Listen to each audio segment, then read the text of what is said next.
예수님이 나사로를 살리신 기적 사건은 당시 종교 지도자들에게 큰 충격을 주었습니다. 왜냐하면 이 사건은 예수님이 하나님의 아들 메시아라는 것을 그들의 눈앞에서 정확하게 확인시켜 주었던 사건이었기 때문입니다. 사실 그들은 예수님을 너무나 싫어했었고 예수님이 행하셨던 기적에 대해서도 애써 부인하며 믿지 않으려고 했습니다. 그래서 그들은 그동안 예수님이 행하셨던 기적들에 대해서 귀신의 힘을 빌어서 한 것이라고 사람들에게 엉뚱한 소문을 내고 다녔습니다. 아무리 예수님이 수많은 기적을 통해 자신이 하나님의 아들이신 것을 증언했어도 그들은 마음문을 꽁꽁 닫은 채 각각의 사건에 대해서 이런저런 말도 안 되는 이유를 들어가면서 예수를 부인해 왔었습니다. 하지만 이번 사건은 달랐습니다. 왜냐하면 예수님이 나사로를 살리시기 전에 하나님 앞에 큰 소리로 기도했기 때문입니다. 아마 일부러 그렇게 큰 소리로 기도하신 것 같습니다.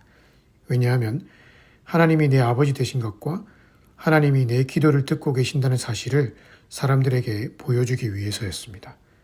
그리고는 무덤을 향해 명령했을 때 실제로 죽은 지 4일이나 되는 나사로가 제 발로 걸어 나왔습니다. 일전에 바리새인들은 하나님은 죄인의 기도를 듣지 않는다고 말하고 다녔는데 이 현장을 보니 하나님이 예수님의 기도를 들으셨던 것이죠. 그냥 단순히 들으신 것이 아니라 들으시고는 예수님을 통해서 죽은 자를 살려내는 기적을 일으키신 것입니다. 그러니 이제는 더 이상 예수님이 하나님의 아들 메시아라는 사실을 부인할 수 없게 되었던 것입니다. 어떤 핑계로도 빠져나갈 구멍이 없게끔 예수님이 종교 지도자들을 절벽으로 밀어붙이셨습니다. 자, 그렇다면 이제 종교 지도자들이 어떻게 행동하는 것이 정상입니까? 그 예수님을 믿으면 되는 것입니다. 그동안 자신들이 잘못 생각했다고 솔직하게 인정하고 회개하면서 이제는 당신이 정말 하나님의 아들이신 것을 믿겠습니다 라고 하면 되는 것입니다. 그러면 예수님이 그들을 용납하고 받아들이시지 않겠습니까? 그 십자가에 달렸던 흉악했던 한편 강도도 그가 회개하니 용서하고 천국으로 받아주신 그 예수님이 이 종교 지도자들의 회개를 충분히 용납하시지 않겠느냐 말입니다. 그런데 안타깝게도 그들이 했던 행동은 자신들을 코너로 몰아넣었던 예수님을 향해 칼을 들이미는 것이었습니다. 50절에 당시 대제사장이었던 가야바는 한 사람이 백성을 위하여 죽어서 온 민족이 망하게 되지 않는 것이 너희에게 유익한 줄로 생각하지 아니하는도다. 무슨 말입니까? 우리를 코너로 몰아넣은 저 예수를 죽여버리자는 것입니다. 이 순간이 바로 종교 지도자들이 돌이킬 수 없는 심판의 나락으로 떨어지는 결정적인 순간이었습니다. 말씀을 통해 잘못을 지적받았으면 돌이키면 되지 않습니까? 그런데 그들의 강팍한 마음은 자신의 자존심 하나 지키기 위해서 말씀을 뭉개버렸고 그 말씀을 전해준 예수님을 죽이려고 했습니다. 이런 것을 가리켜 똥꼬집이라고 하죠. 내가 분명히 틀렸는데도 끝까지 맞다고 고집 부리는 것을 말합니다. 나중에는 화를 내면서까지 폭력을 쓰면서까지 내가 맞다고, 내가 정당하다고 자신을 방어하고 보호하려고 하는 것이 바로 똥꼬집입니다. 똥꼬집을 부릴 때가 따로 있지 말씀 앞에서 똥꼬집을 부린다면 그야말로 답이 없습니다. 사실 말씀은 히브리서 4장 12절의 말씀처럼 우리를 정말 아프게 하고 찌를 때가 있습니다. 수술하는 칼과 같이 우리 내면에 깊이 박혀있는 죄악을 도려내시고 숨은 생각과 뜻을 밝히 드러내어서 마치 하나님 앞에 벌거벗은 자같이 우리를 드러냅니다. 그런 말씀의 거울 앞에 나 자신이 정면으로 드러났을 때는 그야말로 수치와 부끄러움 때문에 고개를 들 수 없을 때가 있는 것이죠. 그럴 때 두 가지 반응이 있을 수 있습니다. 첫째는 오늘 종교 지도자들처럼 내 자존심이 무너지지 않기 위해서 끝까지 변명하고 혹은 말씀을 아예 멀리하거나 무시하는 것입니다. 그러면 마음은 편안하죠. 왜냐하면 아무런 말씀의 지적도 받지 않으니 그저 어제 살아왔던 방식으로 오늘도 똑같이 편안하게 살면 되기 때문입니다. 그래서 어쩌면 많은 사람들이 내가 듣고 싶어하는 말씀, 웃기는 말씀, 말씀을 읽어놓고는 하나님의 뜻을 전하는 것이 아닌 그저 세상 편안한 이야기만 들려주는 그런 설교를 찾는지도 모릅니다. 하지만 그렇게 말씀의 지적으로부터 자신을 보호하면서 살아가면 일시적으로 마음은 편안할지 모르지만 그의 영혼은 점점 병들어서 나중에 돌이킬 수 없는 영적인 죽음을 맞이하게 됩니다. 그때가 되면 마치 종교 지도자들의 경우처럼 이미 돌이키기에는 너무 마음이 굳어지고 강팍해지는 경우를 보게 되는 것이죠.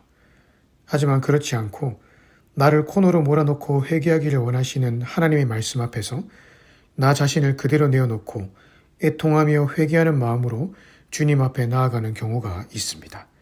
사실 이렇게 살아가면 가끔 너무나 힘듭니다. 왜냐하면 내가 잘못했다고 시인해야 되고 그렇게 시인하는 것 자체가 나는 실수투성이인 사람이라는 것을 스스로 인정하는 셈이 되기 때문입니다. 자존심이 여지없이 무너질 수도 있는 것이죠. 하지만 말씀의 목적이 바로 그것입니다.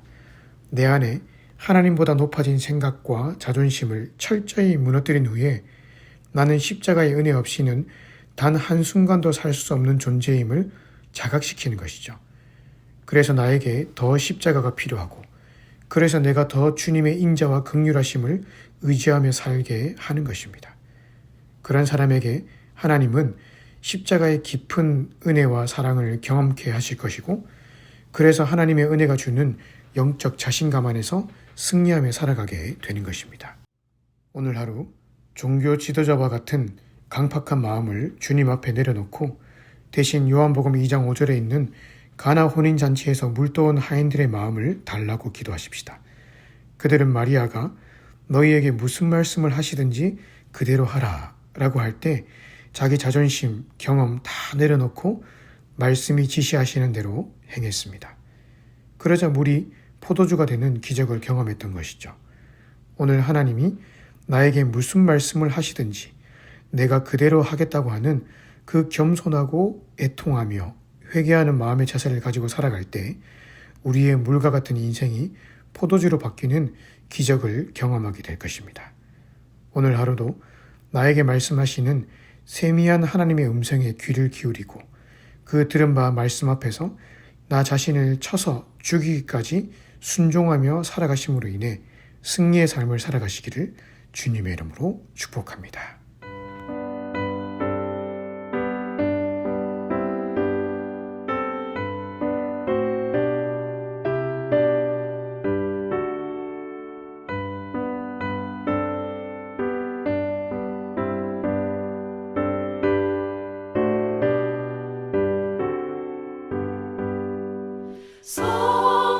성령이여 강림하사 나를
서